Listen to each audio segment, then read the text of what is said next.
Simula nung kilala kong Philippines, nagkaroon ako ng pag-asa na matutupad ko yung mga pangarap ko na hindi ko pa na-achieve ko nakukuha simula nung nag-upload ako. Magkaroon ng pangarap, pwede tayong pumasok sa Philippines para tupad natin yung ating mga pangarap. Sana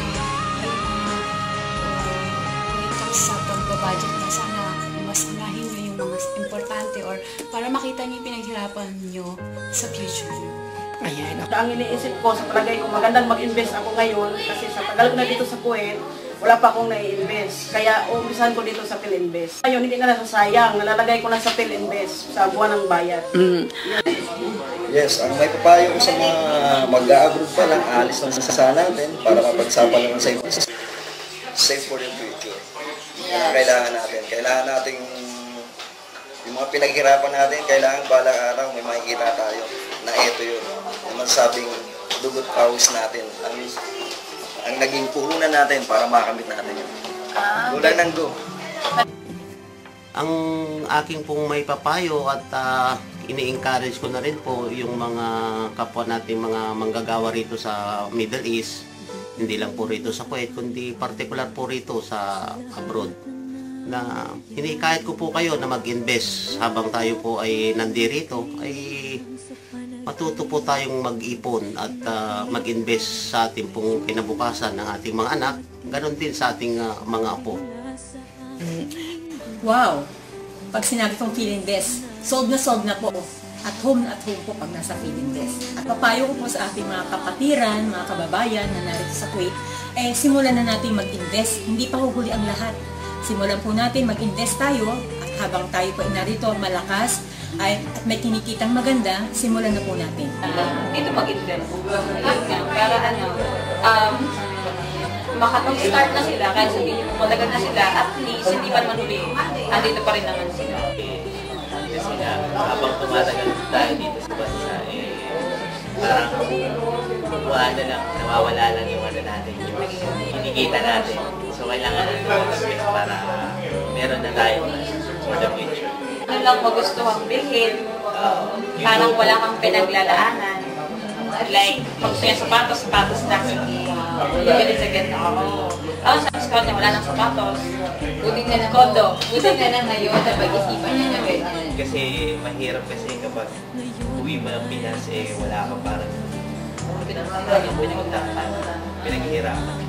Meron pa akong isang muto na hindi mo kasalanan kung ikay pinanganak na mahirap, pero kung ikay namatay na mahirap, sa malaking kasalanan mo yun sapagkat minsan ay dumarating mga opportunity na hindi mo naman ginagrab. Katulad po ng PhilInvest, dumarating sa'yo na pwede talagang kumita dito, hindi mo naman ito ginagrab. Kaya payo lang sa mga kababayan natin nandito sa abroad, mag-invest po kayo at titingnan din po natin dun sa kalidad ng pag-investan natin. Kung ito nakahawakan ko yung pera ko, nauubos lang sa wala. So, nung nakita ko na yung PhilInvest, so ngayon natuto ako magtipid, disiplinahin yung sarili ko. Gamitin ng tamang sinasabi.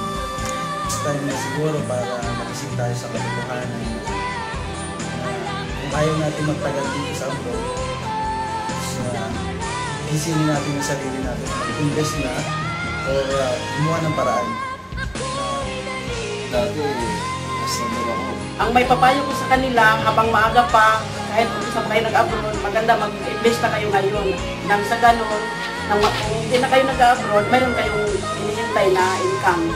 Ay, syempre, ngayon medyo maluwag na. At least alam ko, mayroon akong uuwian at sa PhilInvest. Yeah. Diba?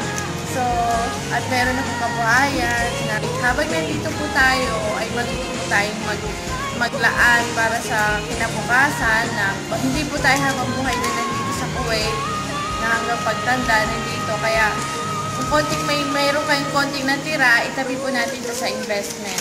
Para pagdating ng panahon, meron po tayong uuwian, meron po tayong maasahang kabuhayan sa Pilipinas.